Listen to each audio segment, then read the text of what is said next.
आपने देखा होगा, महाराष्ट्र को देखा होगा आप लोगों ने, आपने झारखंड को देखा होगा कि वहां की सरकारें, या आपने पश्चिम बंगाल में देखा होगा जहां विपक्ष की सरकारें थी, वहां पर यूपीए की जहां सरकारें थी, उसको देश की सरकार ने अपने जांच एजेंसियों के द्वारा लगातार डरवाने धमकाने का काम किया गया। मैं एक निजी विधेयक बिहार विधानसभा में ला रहा हूं, जिसका मुख्य उद्देश्य है कि दिल्ली पुलिस इस्टेब्लिशमेंट एक्ट के पारा 6 सेक्शन 6 में उसको अधिकार दिया गया था। बिहार जैसे राज्यों ने, देश के तमाम राज्यों ने दिया था आम सहमति कि वह देश में कहीं भी जांच कर सकते हैं। लेकिन जिस तरह से केंद्रीय जांच एजेंसियों का दुरुपयोग बढ़ता हुआ देखकर देश के 9 राज्यों ने अभी तक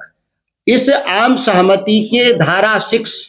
को वापस लेने का काम किया था। और आज राष्ट्रीय जनता दल के नेतृत्व श्री तेजस्वी प्रसाद यादव जी, राबड़ी जी और लालू जी जैसे हमारे जो शीर्ष नेतृत्व, पार्टी के कई सांसद, पार्टी के कई विधायकों पर लगातार केंद्रीय जांच एजेंसियों के द्वारा उन मामले में जांच की जा रही है जिस मामले में पहले ही जांच कर करके चार्जशीट कोर्ट में दाखिल कर दिया गया। अब किसी भी जांच एजेंसी को या किसी भी तीसरे पक्ष को लगता है कि कोई नई सूचना है, कोर्ट में जाकर उसको सबमिट करना चाहिए और ट्रायल कराना चाहिए। राकेश सिंह, उनके घर पर, जिनके घर पर माननीय मुख्यमंत्री जी स्वयं वर्षों तक रहे थे, उस घर पर सर्च किया गया था इनकम टैक्स के द्वारा।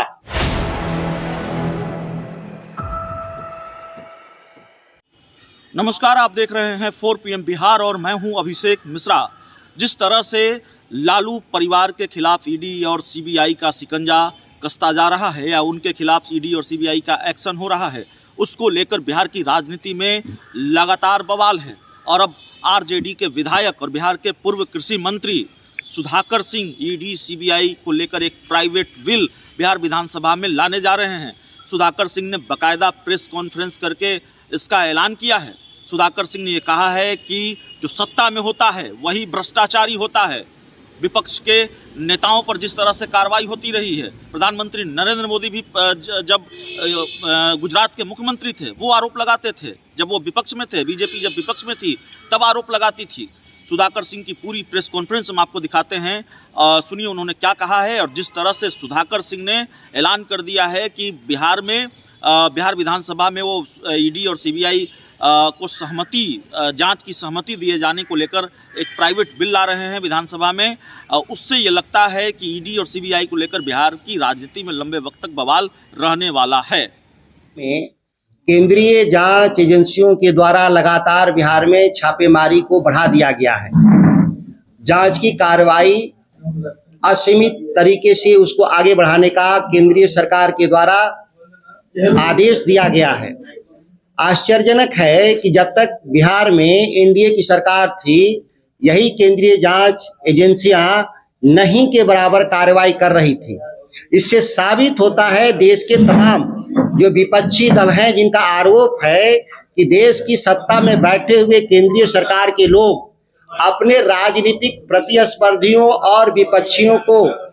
एक केंद्रीय जांच एजेंसियों के द्वारा डराया धमकाना जाने के प्रयास इस तरीके से किया जा रहा है कि राजनीतिक अस्थिरता का जन्म हो रहा है। आपने देखा होगा, महाराष्ट्र को देखा होगा आप लोगों ने, आपने झारखंड को देखा होगा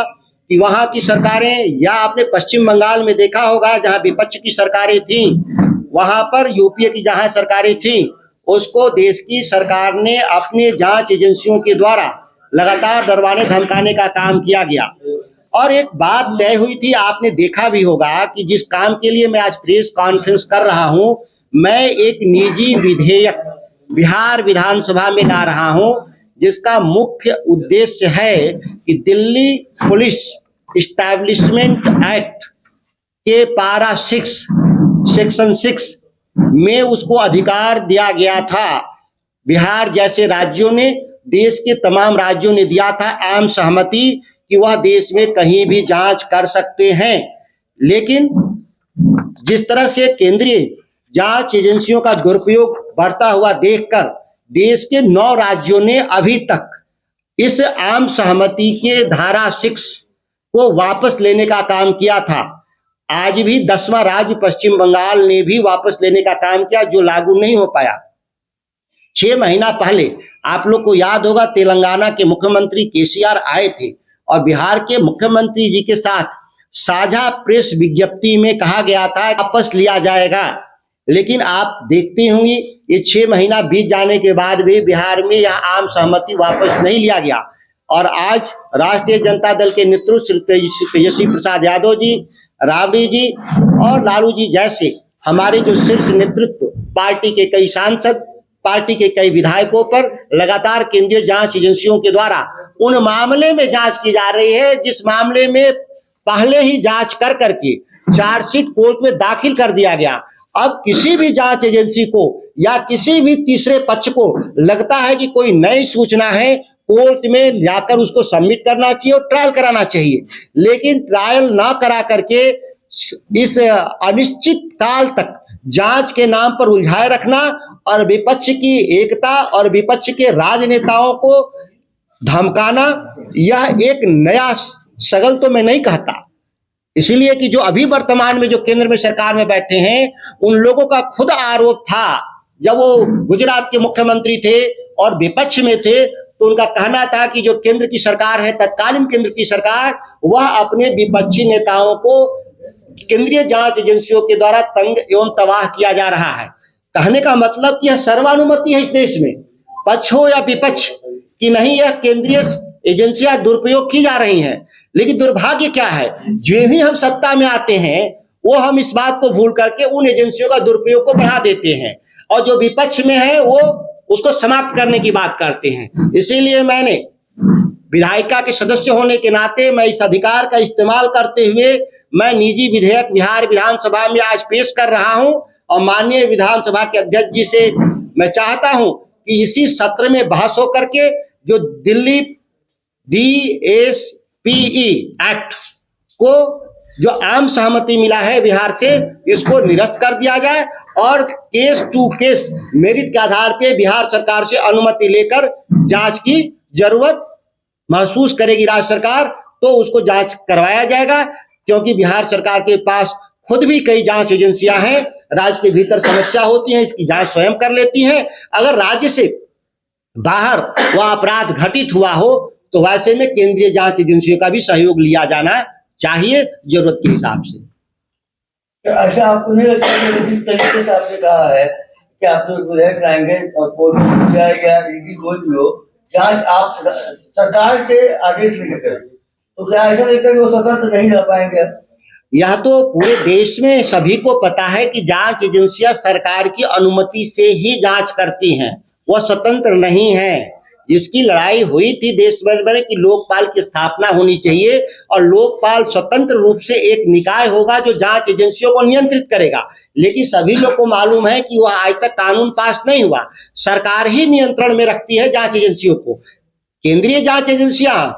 जो केंद्र की सरकार में अधीन है और राज्यों की जांच एजेंसियां राज्य सरकारों के अधीन है। यह तो बात सर्वविदित तथ्य है।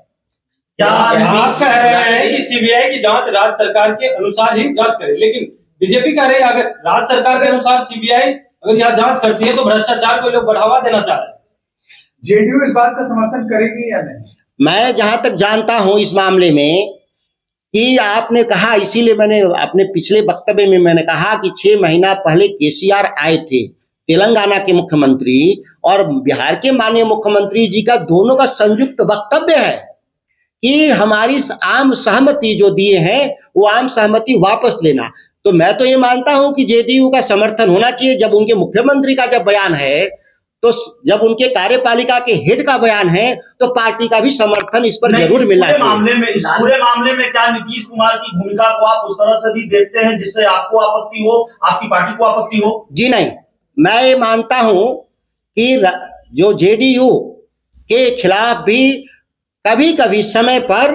जब ये विपक्ष में रहते हैं, जब वो एनडीए से निकल कर बाहर आते हैं, तो इस तरह की छापेमारी सीबीआई वाले करते हैं। बीच में एक छापेमारी हुई भी थी जेडीयू के नेताओं पर, और मुझे अच्छी तरह से याद है कि 2012 में भी सीबीआई जेडीयू के नेता थे, उस समय के तत्कालीन जो ट्रेजरर थे, कोषाध्यक्ष राकेश सिन्हा शायद उनका नाम था, राकेश सिंह, उनके घर पर, जिनके घर पर माननीय मुख्यमंत्री जी स्वयं वर्षों तक रहे थे, उस घर पर सर्च किया गया था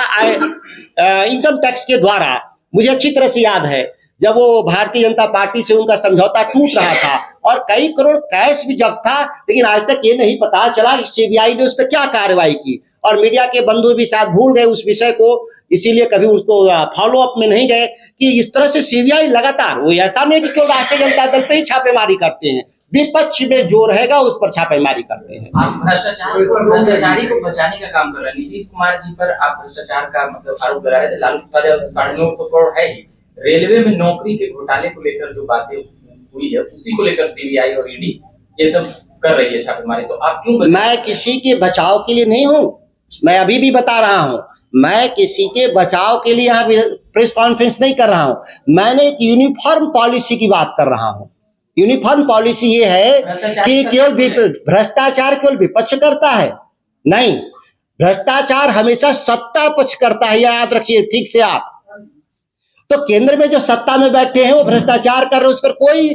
कार्रवाई नहीं हो रही है, कोई जांच नहीं हो रही है,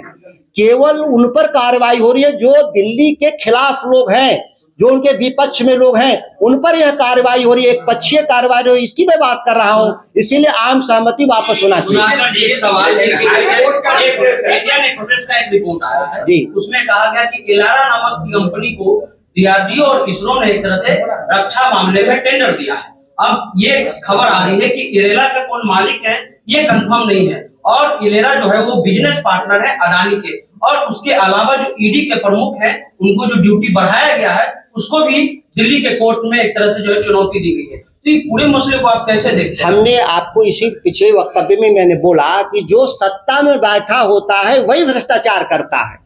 मैं इस बात को कह रहा हूँ। तो जो दिल्ली में सत्ता में बैठे लोग हैं, जिनकी हिडनबर्ग के जो एनालिसिस को ये रिपोर्ट के आधार पे जो आया है, जिसपे जांच की आवश्यकता है, मैं ये आरोप नहीं लगा रहा हूं कि किसी ने पैसा लेके भ्रष्टाचार किया है, लेकिन जब आरोप है तो इसकी जांच होनी चाहिए केंद्रीय जांच एजेंसियों के द्वारा, जो नहीं हो रहा है। इसीलिए मैं कह रहा हूं कि एक पक्षीय है, इसीलिए देश में काम सहमति बनी थी पार्लियामेंट में, याद करिए कि लोकपाल गठित होगा, यह पार्लियामेंट का कंसेंट था, इसी के आधार पे वह आंदोलन वापस हुआ था, लेकिन आज तक लोकपाल नहीं बना, तो इसके लिए सभी राजनीतिक दल दोषी हैं यहाँ पर। मैं इसीलिए विधायिका,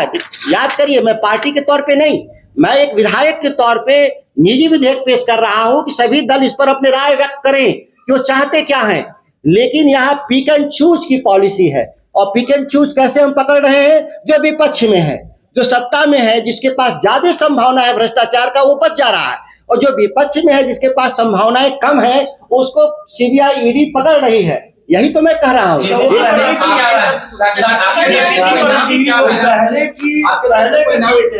सीबीआई ईडी लोग छापे मार रही है, पहले का केस है, जब सत्ता में ट्रेन आ गया था तब का केस है, और आप बोल रहे हैं कि सत्ता वाले ही भ्रष्टाचार करते हैं, तो क्या उन्होंने भ्रष्टाचार किया है?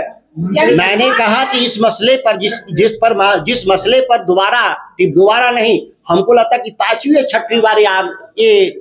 जांच हुआ, छापेमारी मारी हुई है, एक एफआईआर पे ये 5वीं या 6वीं बार एफआईआर छापेमारी हो रही है, तो भाई एक ही एफआईआर पे 6 बार जांच होगा? नहीं, मैं इसमें